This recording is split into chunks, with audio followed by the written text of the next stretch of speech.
Bismillahirrahmanirrahim. Assalamualaikum warahmatullahi wabarakatuh.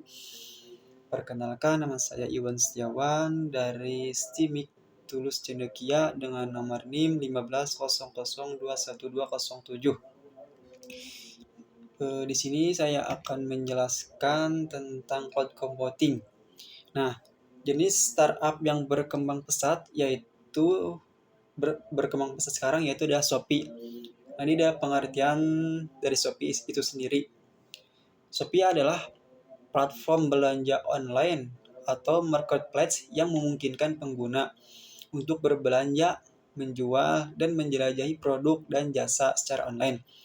Shopee merupakan salah satu platform e-commerce yang populer di Asia Tenggara dan Taiwan. Nah, di sini saya akan menjelaskan kebutuhan teknis dalam hal yang pertama yaitu ada kapasitas penyimpanan. Nah, Shopee membutuhkan kapasitas penyimpanan yang sangat besar untuk menangani data dari berbagai sumber, termasuk data pengguna, informasi, transaksi, dan konten media seperti gambar serta video. Kapasitas penyimpanan ini harus mampu yang pertama menyimpan jutaan item produk termasuk deskripsi, gambar, dan metadata. Yang kedua, si Shopee menangani data transaksi secara real time dan history. Terus yang ketiga mengelola data pengguna seperti profile, riwayat pencarian, dan riwayat pembelian. Terus yang terakhir, memastikan ketersediaan data yang cepat melalui sistem penyimpanan terdistribusi dan penyimpanan cloud atau cloud storage untuk kecepatan akses dan replikasi yang lebih baik. Terus yang kedua ada komputasi CPU, GPU, dan RAM. Startup seperti Shopee memerlukan kapasitas komputasi tinggi untuk mendukung fungsionalitas platform, baik dari segi komputasi back-end maupun front-end. Nah, CPU dan RAM, server yang kuat dengan prosesor multi-core, dan RAM besar diperlukan untuk menangani jumlah transaksi yang sangat besar, request dari pengguna, serta algoritma pencarian dan rekomendasi produk. Untuk GPU, pengguna GPU menjadi krusial, GPU menjadi krusial jika startup menggunakan model machine learning untuk personalisasi, deteksi gambar, atau rekomendasi produk yang lebih efisien. Nah, GPU membantu mempercepat proses training dan inference model AI. Terus yang ketiga ada jaringan bandwidth dan CDN atau Content Delivery Network. Nah, startup e-commerce besar seperti Shopee memerlukan bandwidth tinggi untuk mengelola lalu lintas yang besar, khususnya pada saat acara promosi besar seperti flash sale atau kampanye besar. Beberapa kebutuhan jaringan meliputi yang pertama bandwidth besar untuk melayani jutaan pengguna yang mengakses dan mengunggah konten secara bersamaan. Terus ada Content Delivery Network atau CDN untuk mempercepat pengiriman konten ke pengguna yang tersebar secara geografis. CDN memastikan bahwa gambar, produk, halaman, dan konten lain dimuat dengan cepat dari server terdekat dengan lokasi pengguna. Nah, terus ada keempat yaitu keamanan. Shopee harus mengamankan data pengguna dan transaksi untuk menghindari pelanggaran data yang bisa berakibat buruk pada kepercayaan pengguna. Aspek keamanan yang diperlukan mencakup yang pertama keamanan data. Nah, keamanan data di sini mengenkripsi data pengguna dan transaksi menggunakan protokol SSL atau TLS. Terus yang kedua ada autentikasi. Pengguna autentikasi multifaktor atau EMFA untuk melindungi akses ke akun pengguna. Terus yang ketiga ada perlindungan dari serangan DDoS. Shopee membutuhkan yang dapat menangani serangan DDoS untuk memastikan bahwa perform tetap online dan tidak mudah lumpuh.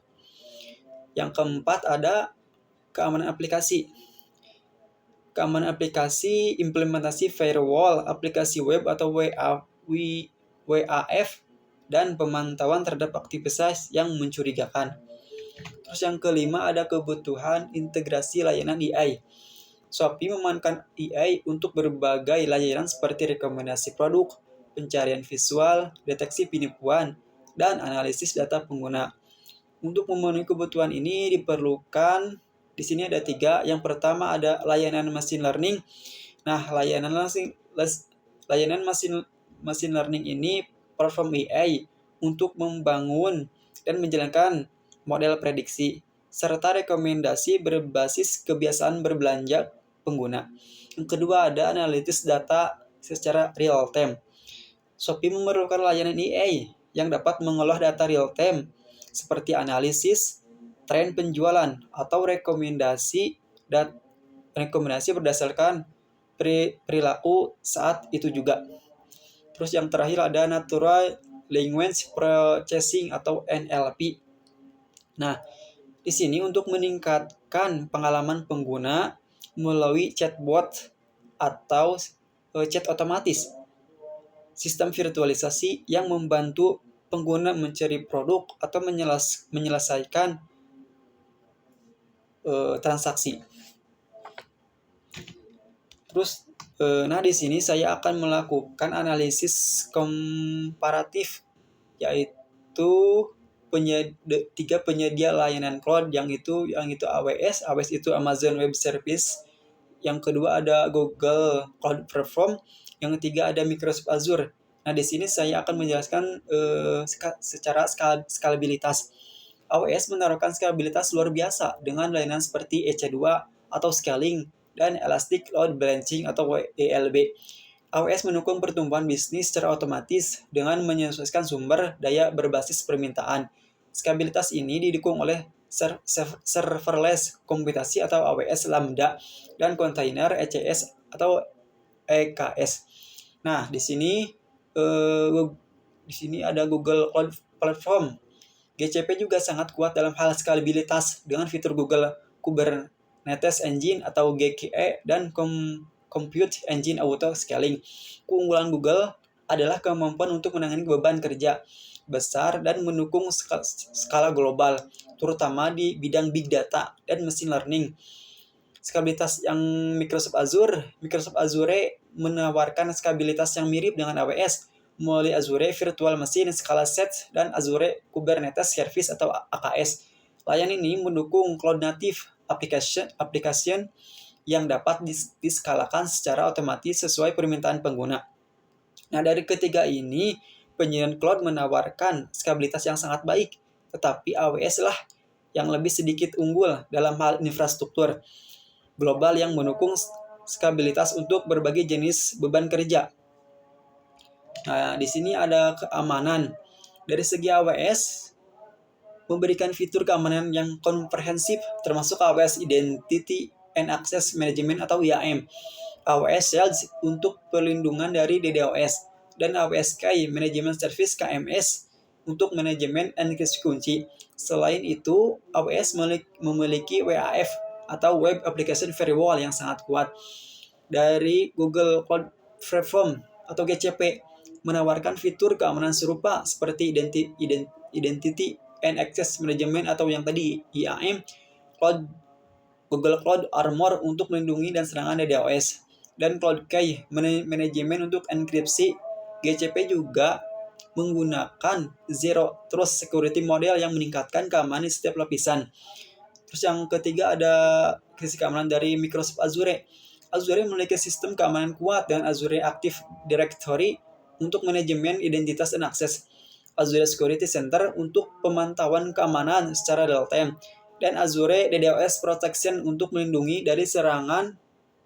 Azure juga menaruhkan Advanced Threat Protection untuk kondisi nyaman.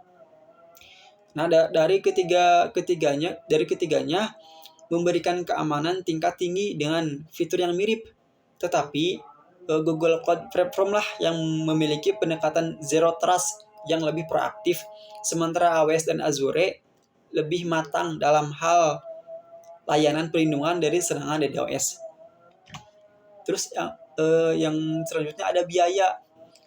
Di sini ada AWS-nya, struktur biaya AWS mengikuti model PI as you go yang memungkinkan pengguna membayar hanya untuk sumber daya yang mereka gunakan. AWS juga menawarkan model reserved instances dan saving plans yang memberikan diskon besar untuk komitmen jangka panjang. Namun, AWS kadang dianggap lebih mahal jika tidak dioptimalkan dengan benar. Google. Terus yang kedua, menurut Google Cloud Platform atau GCP juga menawarkan model Play as you go, tetapi dikenal lebih fleksibel dan kompetitif dalam hal biaya, terutama dengan sustained use discount dan committed use contracts. GCP sering dianggap lebih hemat untuk beban kerja besar dalam jangka panjang. Terus biaya dengan Microsoft Azure. Azure menawarkan berbagai pilihan harga termasuk Pay as you go, Served VM Instance, dan Spot VMS yang lebih murah. Azure juga menawarkan Enterprise Agreements untuk pelanggan besar yang bisa memberikan diskon besar. Nah, untuk biaya, Google Cloud Platform lah cenderung lebih kompetitif, terutama untuk pengguna jangka panjang. Terus dari ketersediaan layanan, dari sisi AWS memiliki wilayah data center terbanyak di seluruh dunia, 99 availability zones di 31 wilayah. Layanan AI yang tersedia mencakup AWS SageMaker untuk machine learning, recognition untuk analisis gambar, dan Polly untuk teks suara. Nah, dari segi Google Cloud Platform, GCP memiliki jangkauan global dengan 38 region dan 147 availability zones yang terus berkembang. GCP juga memiliki layanan AI yang kuat seperti Google AI Platform, TensorFlow, dan BigQuery ML untuk analitik. Terus dari segi Microsoft Azure memiliki 65 plus regions dan mendukung distribusi geografis yang sangat luas. Layanan Azure seperti Azure Machine Learning, Cognitive Service, dan Azure Boot Service memberikan kapasitas AI yang kuat.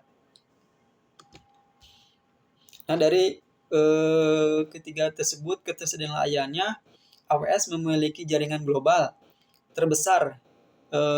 GCP unggul dalam AI berkat koneksi langsungnya dengan proyek-proyek AI internal Google. Terus di sini ada kemudahan integrasi dan manajemen. Dari sisi AWS memiliki ekosistem API yang kaya dan AWS manajemen konsol yang intuitif. AWS juga menawarkan berbagai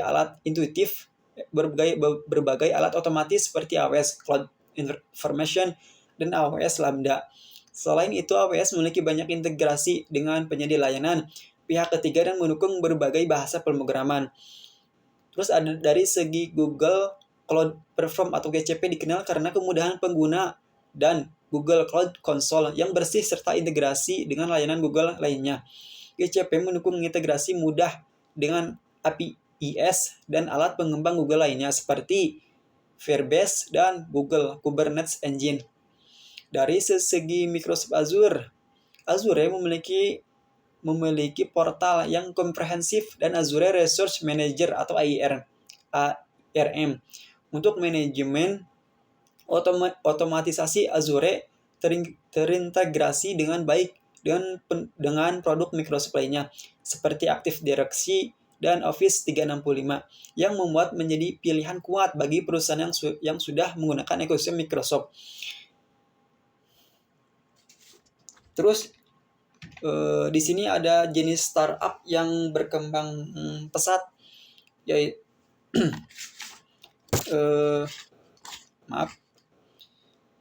Nah, di sini ada Amazon Web Service.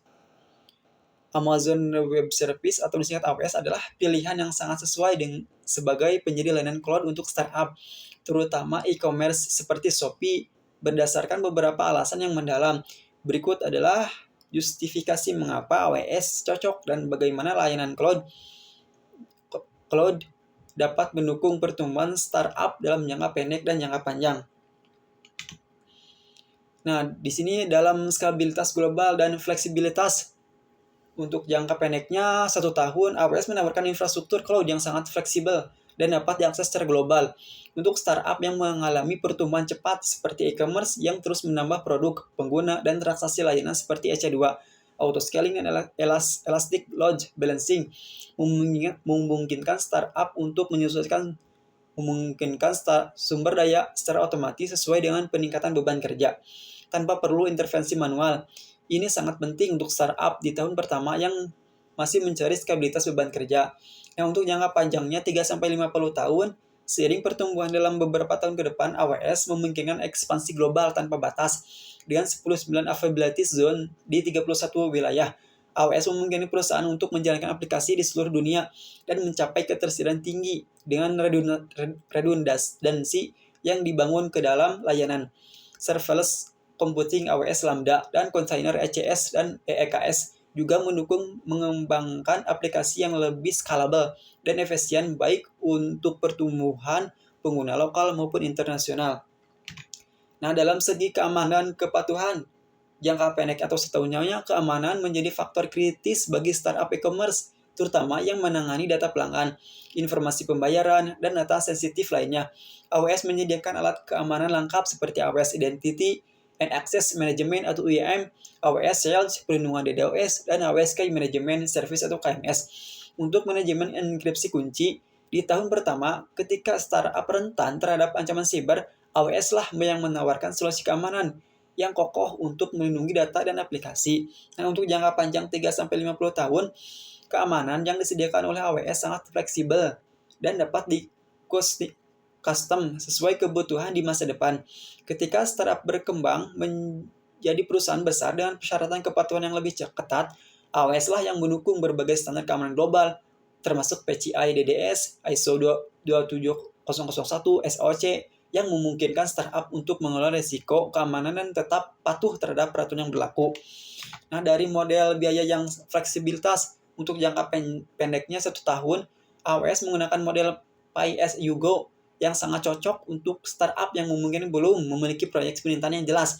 Di tahun pertama, startup dapat memanfaatkan free tier AWS yang menyediakan beberapa layanan dasar secara gratis untuk membantu startup menekan biaya awal. Nah, dalam jangka panjangnya 3-50 tahun, seiring waktu, ketika pengguna sumber daya meningkat, AWS menawarkan model biaya yang lebih hemat melalui reserved instance dan saving plans. Dengan model ini, startup dapat berkomitmen pada sumber daya tertentu untuk mendapatkan diskon signifikan yang menguntungkan bagi startup yang sudah lebih matang dan memiliki pola penggunaan yang terprediksi.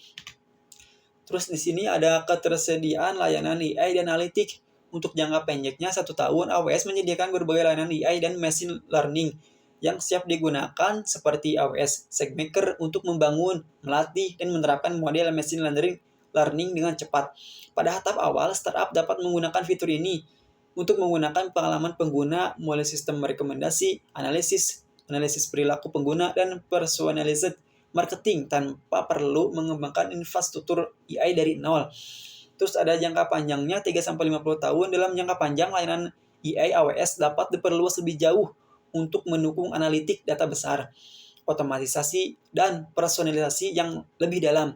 AWS juga menawarkan Amazon Forecast untuk memprediksi tren penjualan dan Amazon Personalis untuk meningkatkan pengalaman pelanggan dengan rekomendasi yang lebih akurat.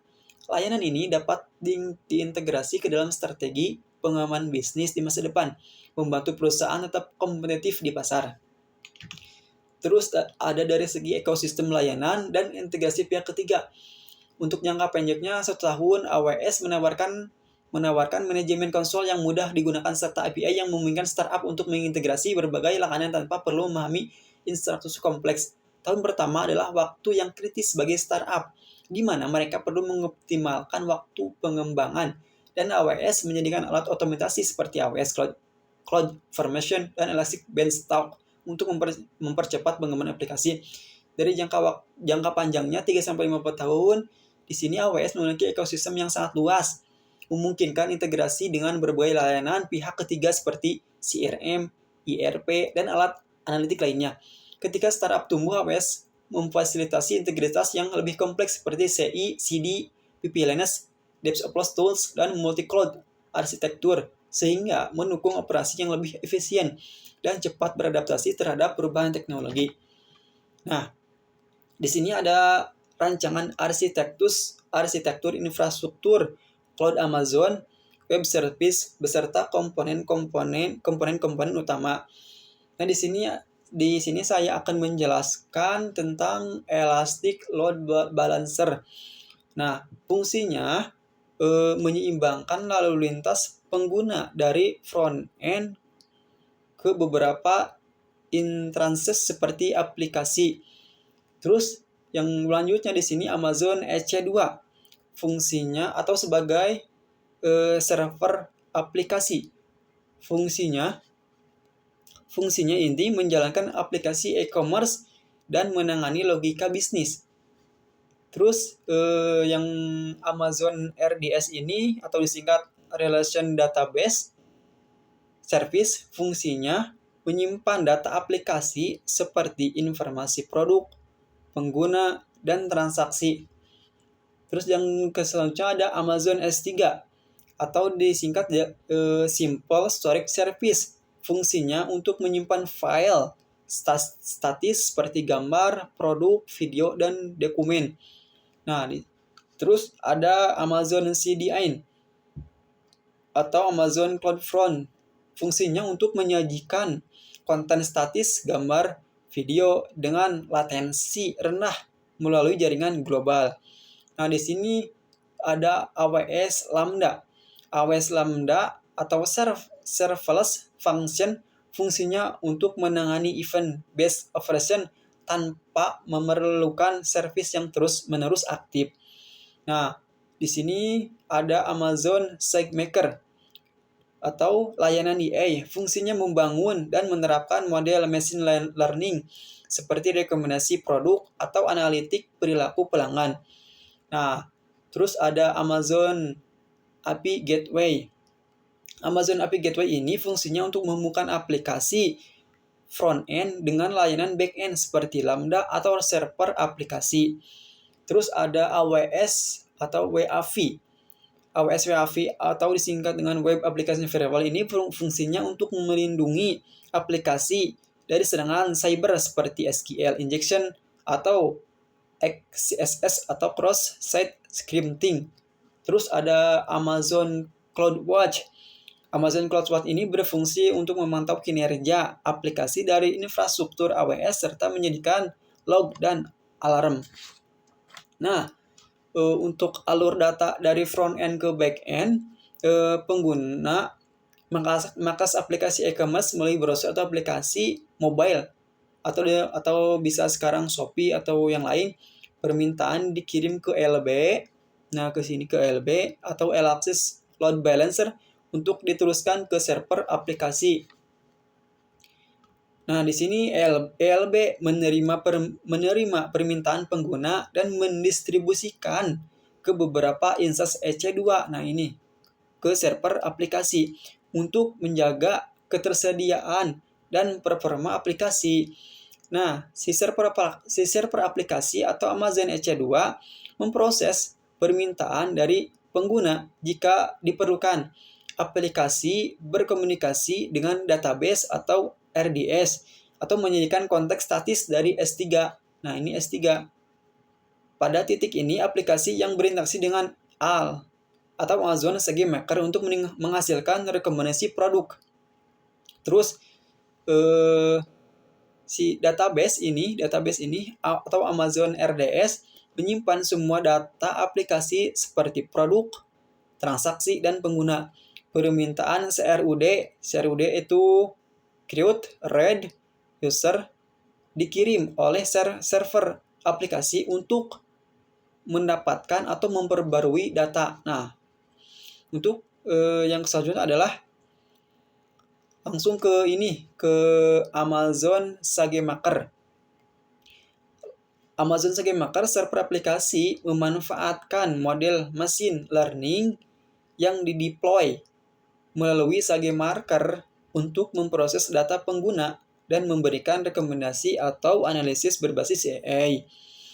Nah, udah di Amazon SageMaker, terus ke S3 ke sini. Ke S3 dan CloudFront yang ini. Aplikasi menampilkan konten media gambar produk, video, dari S3 melalui CDN CloudFront untuk mempercepat akses file yang diunggah pengguna, juga disimpan di S3 Nah, di sini.